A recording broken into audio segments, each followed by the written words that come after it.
Buenas tardes, buenas noches. Muchas gracias por la invitación.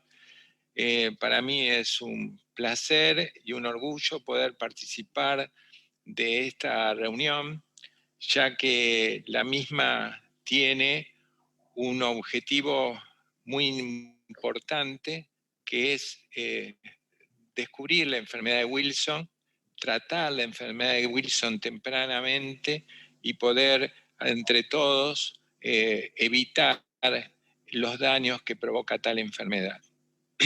Yo, en general, le pongo algún nombre a las charlas, conferencias, y esta le puse el nombre de guías, actualización, comentarios y algo más, porque el algo más lo van a aportar el panel reactivo probablemente, que vamos a terminar haciendo un coloquio que espero que todos participen.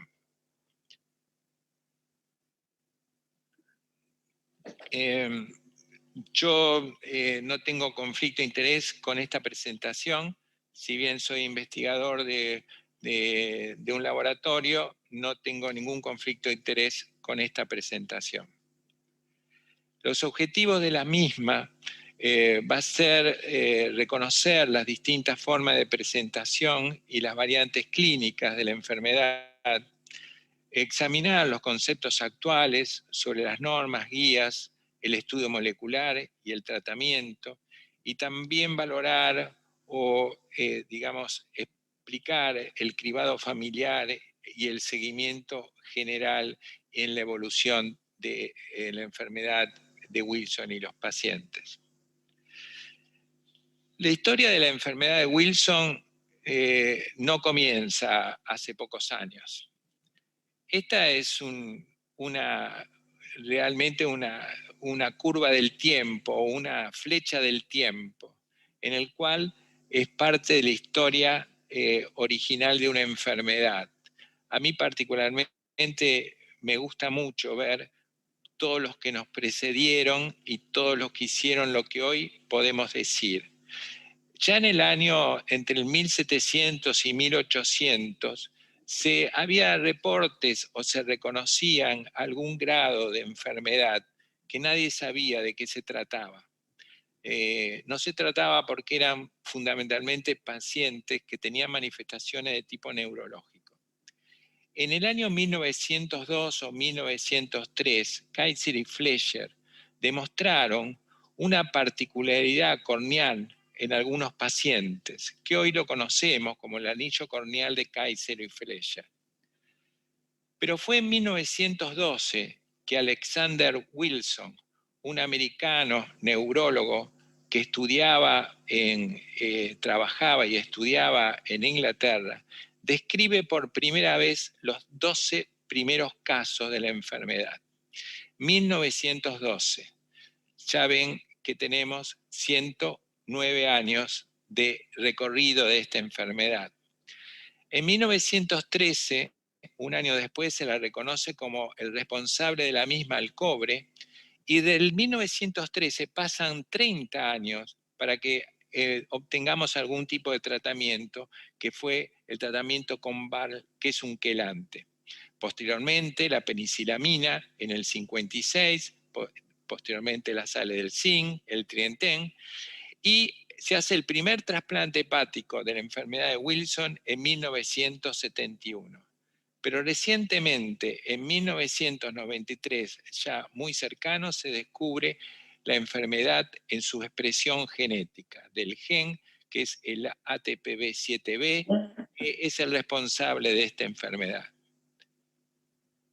El doctor Alexander Wilson publicó, que es neurólogo, publicó por primera vez en la revista Brain en 1912 los 12 primeros casos de enfermo de Wilson y relata en realidad esta enfermedad en una forma muy parecida como el doctor Daniel Alaguil demostró lo que hoy se llama el síndrome de Alaguil con las diferentes manifestaciones.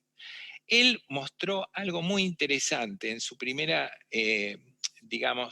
mostración, que es una enfermedad progresiva. que provoca una alteración del sistema neural, neurológico, y está asociado con cirrosis hepática. Probablemente se conocía esta enfermedad solamente por sus síntomas neurológicos, pero él pudo hacer esta característica de asociación, progresión y enfermedad cirrótica en los pacientes. La enfermedad de Wilson es un desorden genético autosómico recesivo que provoca la acumulación de cobre en el hígado, cerebro y otros órganos o tejidos. Y es, como les dije, la mutación de un gen, el gen ATPB7B, que está localizado en el cromosoma 13. Este gen juega un rol esencial a través de la codificación de un transportador, que es la ATPasa, que es requerido para la excreción de cobre dentro de la bilis. Esta ATPasa es el que permite que entrar el cobre en la ceruloplasmina, en una proteína, la ceruloplasmina, y poder ser el cobre eliminado a través de la bilis. Hasta la fecha, más de 700 mutaciones han sido documentadas. Yo tenía, previo a esta charla, 500 mutaciones. Para actualizar un poco la charla, en menos de un año me aparecieron 700 mutaciones que han sido documentadas, pero no todas ellas, mutaciones del gen, no han sido totalmente corroboradas como portadoras o ser portadoras de la enfermedad de Wilson. La prevalencia genética es estimada en 1 en 7.000, y la incidencia es 1 en 30.000 en la población. Recientemente, los heterocigotas en Inglaterra se calculan que es del 2,5% de la población general, y los portadores sanos pueden ser 1 en 100.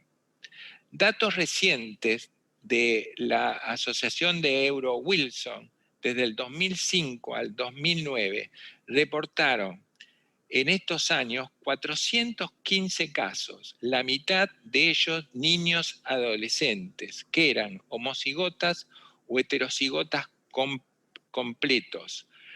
Y la mutación más frecuente es la que ven ahí, que es el H1069Q, que es la más frecuente mutación en Europa y los Estados Unidos. Recientemente, Peter Ferenczi muestra la historia natural de la enfermedad de Wilson. Así como le mostré la historia natural de lo que era la enfermedad de Wilson en sus descubrimientos y en su propia historia, esta es la historia natural de un enfermo con enfermedad de Wilson en la medida de que no tengamos diagnóstico o hallazgo de su enfermedad. Se puede diagnosticar enfermedad de Wilson asintomática, detectarlo por los estudios, y a veces pueden ser enfermos asintomáticos. Cuando van recorriendo los años, en la expresión se hace más frecuentemente desde el punto de vista hepático y poco del punto de vista neurológico, y terminando más de los 20 años se hace más neuropsiquiátrico y habitualmente acompañado con la enfermedad neurológica. Esta es la historia natural de la enfermedad de Wilson, pero en la medida de que nosotros no intervengamos en alguna de esas etapas, y es ahí nuestro desafío. Si nosotros podemos intervenir y hacer un diagnóstico temprano, no tendremos enfermedad hepática y probablemente también bajemos el grado de enfermedad neurológica o psiquiátrica. ¿Cuáles son las dificultades diagnósticas que tenemos para hacer y llegar a estos objetivos? En general, el diagnóstico en niños, como le digo, es la clave del éxito, para mi forma de ver. Pero tiene que ser un diagnóstico temprano, ya que es esencial un tratamiento precoz y la planificación familiar. En niños es dificultoso el diagnóstico porque muchos de ellos son sintomáticos o asintomáticos, es decir, que ahí tenemos la certeza o el desafío médico. hay escasez de estudios randomizados, en general de estudios, y no de gran alta calidad. Siempre unos comentarios y estudios multidisciplinarios, no interdisciplinarios. También la enfermedad es compleja porque no tiene una relación genotipo-fenotípico típico, porque tiene muchas formas de expresión. Y entender muchas formas de expresión, no hay una única forma que el genotipo se puede expresar. Hay pocas guías respecto a las manifestaciones neurológicas y psiquiátricas, y las guías se actualizan periódicamente. Y las guías habitualmente son de las asociaciones de enfermedad del hígado. Por ejemplo, tenemos las guías de la Asociación Americana de Hígado, que fueron hechas por primera vez en el 2003, con una revisión del 2008 en adultos, y las guías de la Asociación Europea de Gastroenterología en el 2012, que fueron revisadas y propuestas en el 2018. De esa guía nos vamos a basar para las recomendaciones. Esas guías fueron publicadas en el Journal Pediatric Gastroenterology del 2019. ¿Cómo debemos sospechar enfermedad de Wilson? Las manifestaciones fundamentales son, como les dije, las hepáticas, las neurológicas y también la oftálmica. Es parte de la historia de su enfermedad. Las hepáticas, cualquier incremento incidental, como contaba el doctor Dadurian, el señor Dadurian, de las transaminasas, hepatitis aguda, hepatomegalia, hígado graso, o el fallo hepático agudo, con hemólisis o sin hemólisis, pero que pueden dar diagnóstico a la enfermedad de Wilson. Los neurológicos que se expresan más tardíamente son la disartria, la disfagia, el temblor, excesiva salivación, cambios de conducta, incoordinación, y la oftálmica, como dijimos, el Kaiser-Fleischer. Pero también se acompañan de hematológicas como la anemia hemolítica Kunz negativa u otras disfunciones como la disfunción renal, las disfunciones, digamos, diferentes formas de manifestación. Acá tenemos las hepáticas, las cerebrales, el ojo, la anemia hemolítica, las trastornos óseos como la osteoporosis, trastornos cardíacos, las arritmias, la cardiomiopatía y fundamentalmente los trastornos renales como las disfunciones tubulares, la nefrolitiasis, nefrocalcinosis. Este número tan importante de manifestaciones siempre nos tiene que hacer recordar y poder investigar si no se trata el enfermo Wilson.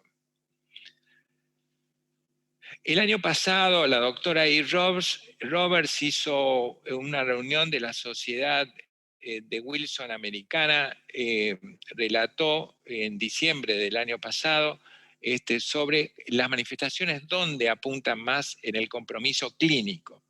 Y habitualmente estas se ven más afectadas en las hepáticas, se expresa más en las formas hepáticas en el 52%, el 2% de ellos se expresan con fallo hepático agudo, en las neuropsiquiátricas en el 37%, asintomáticas se han detectado por screening un 8%, otras expresiones son el 3%. Las psiquiátricas lamentablemente no están registradas las psiquiátricas con los neuropsiquiátricos.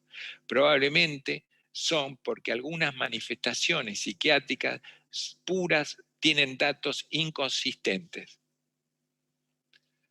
¿Cuáles son las recomendaciones que hacen las normas y las guías? Todo niño asintomático mayor de 1 año con aumento de transaminasas que no tiene diagnóstico apropiado debe investigarse enfermedad de Wilson.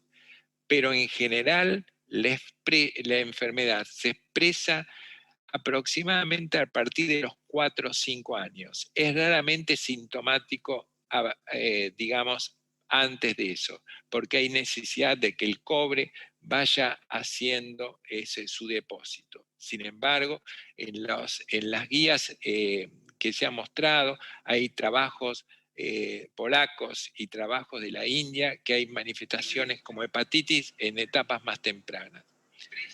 Los problemas neurológicos, como les dije anteriormente, son de la segunda o la tercera década y es frecuente, pero puede ser frecuente en los niños también, pero a partir más o menos de los 10 años, en un 5 a un 15%. Estos chicos que tienen manifestaciones neurológicas cursan siempre manifestaciones hepáticas. El anillo de Kaiser-Fetzer en general no se ve tanto en pediatría, se ve más en adultos y aquellos que tienen manifestaciones neurológicas. La prevalencia de anemia hemolítica en la enfermedad de Wilson es del 6% y habitualmente la edad media de presentación son el 12.6 años, entre 7 a 20 años.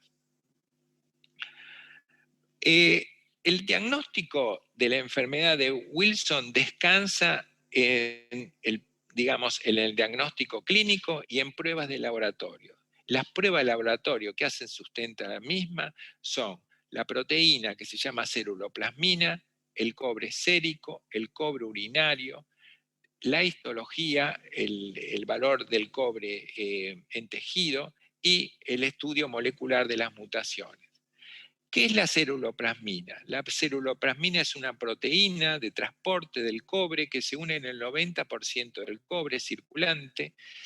Esto hay que recordar que es baja en recién nacidos, se eleva a la mitad de la infancia y declina lentamente en la adolescencia. En el niño más pequeño, para valorar la ceruloplasmina, debe ser a partir del año o sobre todo a partir de los 2 años.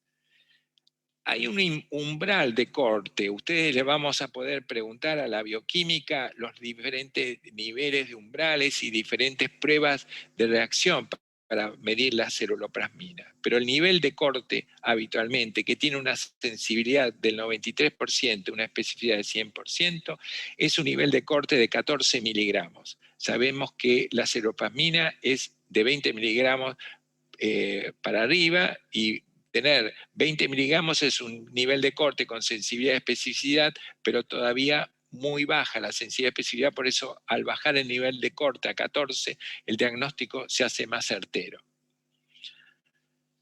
El cobre sérico. El cobre sérico se expresa de dos formas, en el cobre libre y en el cobre unido a la ceruloplasmina.